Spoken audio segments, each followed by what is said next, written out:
I'm Tom Baker, this is Chasing Cars, and this is the new Mercedes-Benz S-Class.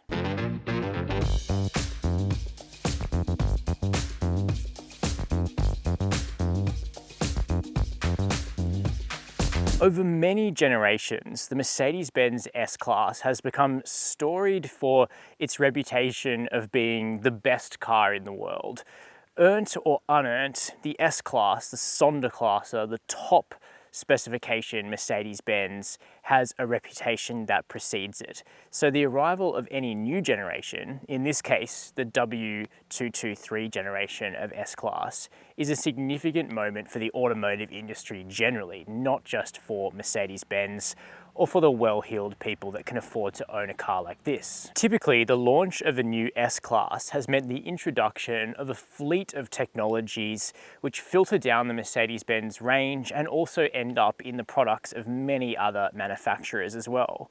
But there are two factors that mean the launch of this new S-Class comes at a fascinating time for Mercedes and potentially dilutes that impact of the S-Class as being the absolute vanguard of the automotive industry. The first is that while the S-Class introduces a whole new range of autonomy for Mercedes-Benz, other rival car makers like Tesla have been aggressively pushing that game forward, playing by different rules to traditional car makers like Mercedes-Benz, BMW and Audi, including trialling broader autonomy on public roads, at least in beta form. So the S-Class is no longer at the absolute forefront of pushing those technologies forward. It's taking a slightly more conservative step. The second factor is that the S-Class, which has jealously guarded its spot at the top of the Mercedes-Benz lineup for so many decades, now has to share the limelight with the EQS, the fully electric Mercedes-Benz flagship which eschews internal combustion entirely. So between the S-Class and the EQS, there's now a competition of which is the true flagship for Mercedes-Benz. And in today's video, we're going to try and answer that question. As usual, we'll start inside, then we'll work our way to the back seat and the boot, we'll discuss the running costs, and then we'll take this S450 long wheelbase out onto the road to see what this large Mercedes-Benz saloon is like from behind the wheel. Before we get started, hit subscribe below. Access to the cabin of the new S-Class comes by the flush-fitting door handles outside, which are optional in Europe, but are actually standard here in Australia, and they do add a slightly progressive touch, and personally I quite like them. And the car is very accurate at detecting when you're near and extending those door handles so that getting in is easy. And once you do get in, you enter an interior where I think Mercedes-Benz have actually struck a pretty good balance between adapting their pretty progressive looking interior design and upping the ante to the levels of refinement and luxury that are rightly expected of an S-Class. I think that the interiors of lesser Mercedes products, thinking about cars like the A-Class, the C-Class, even the E-Class, I think those interiors can be a little bit chintzy and are actually a little bit overdone for a brand that has the esteem of the three-pointed star. But here, the way it's been done in the S-Class is actually just really lovely. You do get the sense that, hey, we're in the 2020s, it's modern in here, no doubt about it, but there's enough touches of traditional luxury and the standard of finish is so high and so refined that I think even if you're not particularly into the latest tech, then you're going to become quite comfortable with this interior quite quickly. Now this particular black on black S450 L is relatively I suppose conservative in specification. It does have the AMG line package, which gives it those multi-spoke wheels outside, inexplicably AMG floor mats, which I don't think have much of a place in an S-Class, but also this super sport steering wheel with its twin spokes on either side. It's a very impressive looking steering wheel, finished in Napa leather, perforated, and with a lovely leather stitched hub. Unfortunately though, the touch capacitive sensor buttons on it are not great. I said this in my review of the E-Class as well. It's just too small to accurately hit some of these buttons. So hopefully there'll be the return of some physical controls on the steering wheel in future. Either way though, the wheel's a good size, feels good in the hand, and it's actually got paddle shifters as well. But really the main event is the dashboard layout. We have a 12.8-inch square touchscreen here in the center and a 12.3-inch digital display ahead of the driver. I'll come back to the digital display in just a moment. First of all, I'd like to talk about the MBUX system down here, which now does away with any kind of touchpad control which Mercedes-Benz have had for the last few years.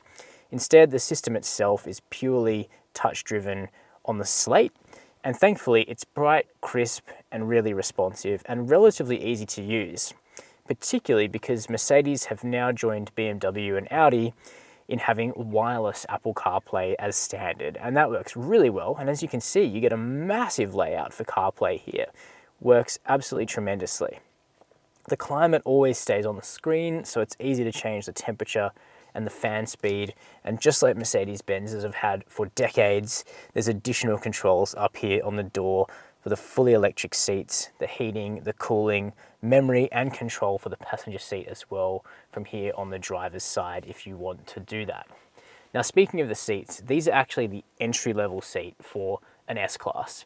You can go much further with the exclusive package if you want Napa on the chairs, additional adjustment, but the actual base seat as it comes is one of the finest seats in any car.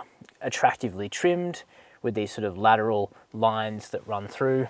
As you can see, we have cushions for the headrests for absolutely pillowy comfort as you're driving along.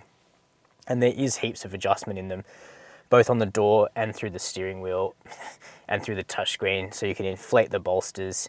And this particular car with the energizing package actually inflates the bolsters as you make a turn to hold your body nice and central.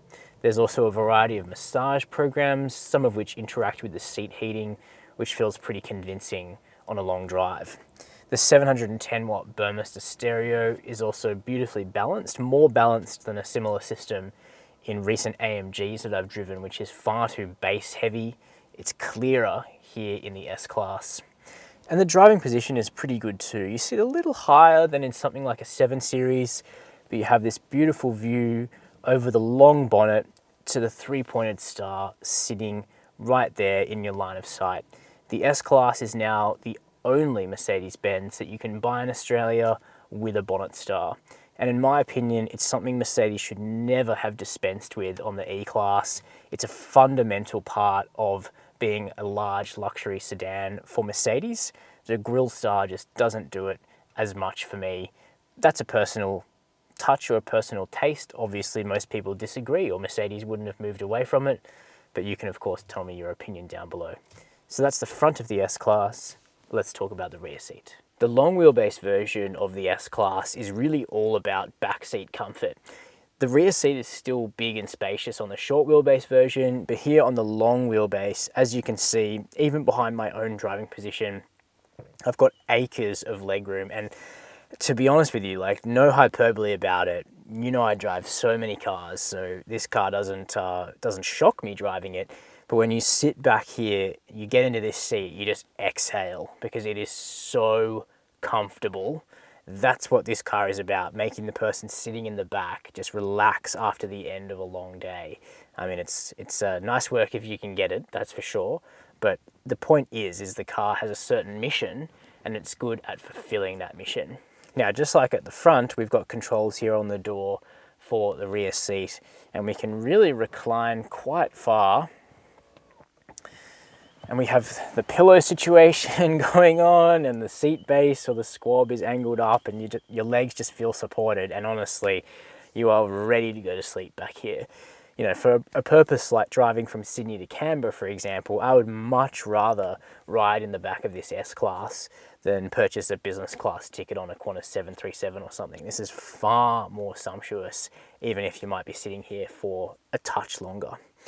Now, we also have the rear seat entertainment package in this S450 L. It's pretty cool. We've got the full MBUX system, so we have control over media. We can see the navigation mapping, and the video drivers behind this system are great because it's really snappy no matter which of the screens you use to control it.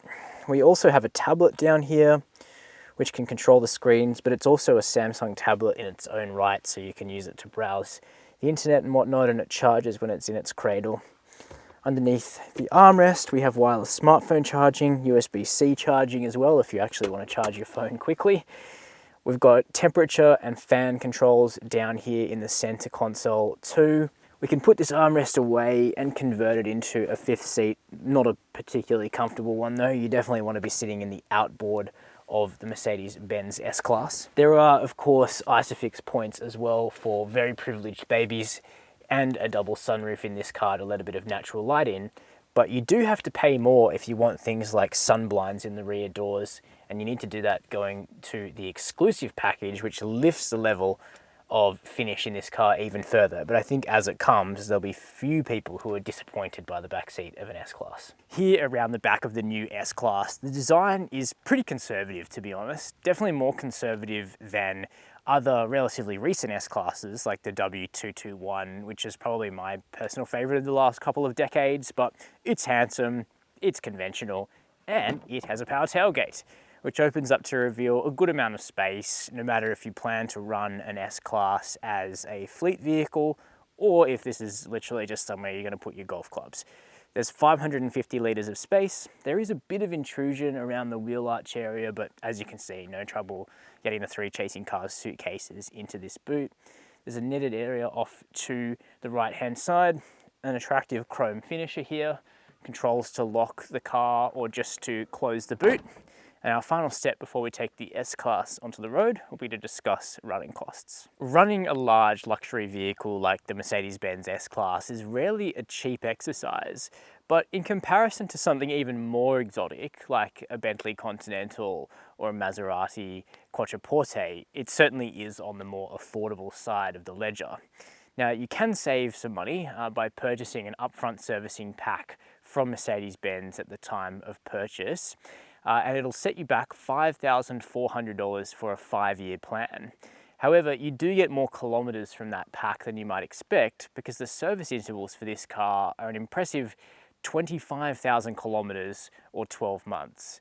And that really goes to the fact that, particularly for the long wheelbase version of this car, it's going to appeal particularly to people who drive professionally, whereas the short wheelbase version of the S-Class is aimed at people that would prefer to drive themselves.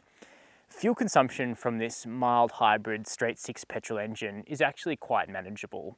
On the highway, we recorded a score of 7.8 litres per 100 kilometres. On the open road, country touring, etc., you should be able to keep it under 10, and in town you can expect around 12 or 13, where the mild hybrid system is able to do its best work. And the warranty on the S-Class is impressive, 5 years with unlimited kilometers. So what is the Mercedes-Benz S-Class like to drive? Well, it's always a little daunting driving a vehicle which has such a reputation as the S-Class. I'm talking about classes of vehicle which kind of define their segment. Porsche 911, perhaps a Golf GTI, an S-Class. I think these sorts of reviews deserve even more rigor than the already high standard that we apply to every single vehicle we road test, because there's always the risk that your judgment can be clouded by the fact that, Mercedes have long held out there or done nothing to dispel the idea that the S-Class's reputation is as the best car in the world. Now, of course, the best car in the world is inherently subjective because different cars appeal to different people. But as an all-rounder, if you could only have one car in your garage, you'd have to consider one of these. So let's work through it in turn, but we'll start, as always, with the engines. There's nothing more in Australia in the way of an S-Class diesel, for example. It's a petrol lineup in its entirety, and the heart of the lineup is what I'm driving now, the S450, which is a 6-cylinder, a straight 6, 3-litre, producing 270 kilowatts of power and 500 newton meters of torque. Now, it's hooked up to a 9-speed torque converter automatic transmission, but there's also a 48-volt mild hybrid system, which adds a bit more power and torque, 16 kilowatts and 250 newton meters, but it just helps this motor fill in little gaps in torque at the low end, but also have a very, very refined start-stop system. Now, some people think that an S-Class needs 8 or even 12 cylinders, and I think that I still count myself among that pack, because even though the S450 is more than adequate. There's still just a bit of that sort of 6-cylinder, I don't know, like you can hear that it needs to be revved a little hard in order to make this vehicle, really accelerate quickly. And it is quick, it's a little more than 5 seconds from 0 to 100, this massive boat. But the fact that you kind of have to hear it at that upper end is a little more E-Class than S-Class. Now, the S580, on the other hand, is a hybridized V8. I haven't driven it personally yet, but I have a sneaking suspicion that just brings that subtle effortlessness. And then, of course, there's still a V12 in Maybach form if you have to go completely to the other end in terms of indulgence. But, for most people that are just going to cruise around on low RPM, i.e. 99.9% of S-Class drivers, the S450 is totally enough. Interestingly, it's also the only engine that you can get in Australia in short wheelbase form, and I'm a huge fan, a closet fan of short wheelbase, full-size luxury sedans. They really are the ultimate symbol of status, in my opinion. The long wheelbase, like this car, is a vehicle you want to be driven in. The short wheelbase says that you drive it yourself, and an E-Class just isn't enough. And I know that sentence sounds amazingly privileged, an E-Class isn't enough. But in some ways, I think an E-Class is not enough in Australia. And that's because the local specification of the Mercedes-Benz E-Class isn't very good. And it has you considering an S450 just to be comfortable. Let me explain what I mean. If you're a subscriber, you'll remember that Ponch reviewed an E350 recently. And that is the top spec E-Class in Australia that you can buy that isn't an AMG. So if you don't want an AMG, you want a traditional luxury spec Mercedes-Benz, the best you can get in E-Class is an E350. And that's a 2-litre, 4-cylinder with the hybrid system. Now, it's also an AMG line, so it has huge wheels, licorice thin tyres, and air suspension. And as Ponch found in his review, and as some others have found as well, that arrangement doesn't play all that nicely together. It doesn't ride especially well. What you can't get in Australia is something like a Mercedes E400 with a 6-cylinder powertrain and relatively small wheels, a proper luxury spec E-Class. That doesn't really exist here anymore. What you can get is an E53, which is lovely, as I found in my review of that car. But it's an AMG. You have to accept the AMG styling, quad tailpipes, crazy AMG steering wheel, all of those sorts of things which are not really part of that leather and wood-lined tradition of a conservative luxury Mercedes-Benz. So then you have to step up to something like the S450 short wheelbase, traditional, opulent, star on the end of the bonnet. This is what big luxury Mercedes motoring is meant to be all about, and it really comes together beautifully.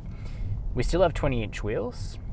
This is inexplicably an AMG line, but the tuning of the suspension on the S-Class is on a completely different level, as you would expect. But despite having those relatively big wheels, relatively low profile tires, the S-Class just rides beautifully. Continuous complicated imperfections will still flummox the air suspension, as any air suspension is prone to be flummoxed in that way. But most of the time, the S-Class just bobs over imperfections on Australian roads with absolute suppleness. It's a comfortable, relaxing, grand touring sedan. Importantly, it's also extremely comfortable for being driven in the back, which is going to be relevant for a lot of people who purchase a long wheelbase for high-end fleet duties. But interestingly, the S-Class is still quite prepared to have a boogie in the corners if that's what you're looking for. It's big, it's heavy, and its responses aren't lightning quick, but the steering is accurate, fast, the steering wheel itself is small, the grip from the tires is good, and you can really get it loaded up and have faith in it in the corners too. So hence why I think that S450 short wheelbase is just an absolutely indulgent option for someone that drives themselves and wants the most comfortable Mercedes possible, but not an SUV, but still a vehicle with, you know, a modicum or more than a modicum of dynamic ability. It's a lovely setup, really. It's the refinement and the comfort that's on the next level with the S-Class. Even these so-called entry-level seats are absolutely beautiful. Huge range of adjustment. The massage programs are awesome for long drives. The energizing package, which includes the bolsters that subtly inflate when you turn right, the left bolster inflates and vice versa, just keeps you so centered, just prevents that bit of fatigue from building up, from having to stabilize your own torso. It's those small things that the S-Class just takes care of in an effort to give you more time, more energy. That's what luxury travel is about, and that's what this car does so well. So those are my thoughts on the new W223 Mercedes-Benz S-Class in S450 L configuration. I'm actually quite a fan of this new S-Class. It's extremely expensive, it's very indulgent, but the important thing for me when I'm testing a car which is this dear is that it actually feels like you're getting relative value for money, that the depth of engineering is genuinely there. And in the case of the S-Class, it is. You can spend more than $300,000 on this car if you want to. And yet, as it proceeds down the road, cosseting you in absolute comfort, refinement, relaxation, you get the sense that you are driving one of the finest automobiles in the world. It's not easy to live up to that reputation, but the new S-Class has done it.